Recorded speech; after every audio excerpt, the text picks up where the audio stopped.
Ken Trahan with Lenny Vangilder to talk about the Saints and the Indianapolis Colts Sunday night in the Superdome rematch of the Super Bowl in February of 2010. But these are not your father's Indianapolis Colts, Lenny. This is a totally different scenario.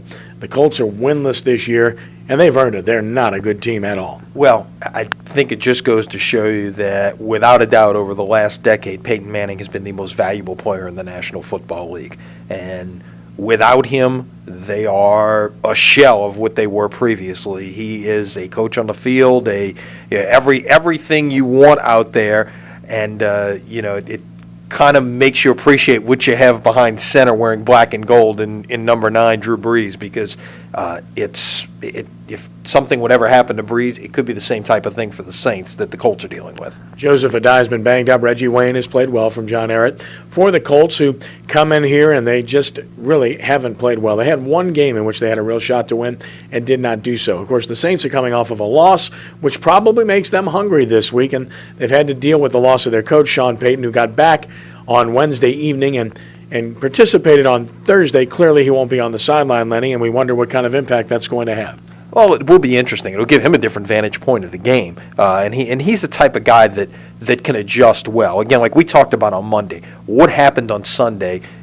Sean Payton preaches preparing for everything that might happen in a game. They clearly weren't ready to handle Sean Payton being out of commission on the third offensive play from scrimmage.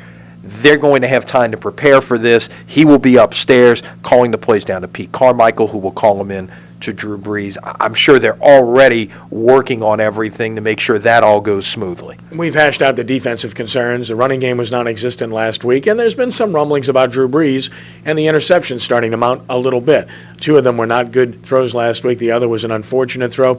Look, he's played very well, interceptions notwithstanding. Absolutely, and I think sometimes Drew is a guy who just tries to make too many things happen. He tries to force things. He thinks he can make that perfect throw, and you've got to be almost perfect sometimes, and if you're not, then you've got a chance of things like interceptions happening. Well, of course, it's a primetime game on Sunday night.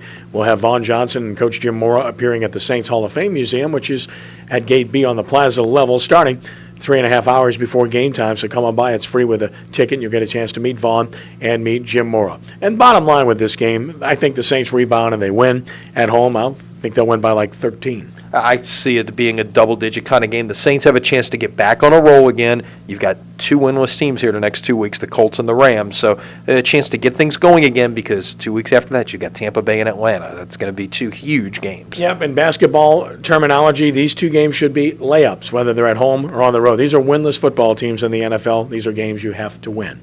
Lenny, as always, thanks. Look forward to the Saints weekend. Absolutely. All right, for Lenny Vangilder, I'm Ken Trahan for SportsNola.com. Have a great weekend.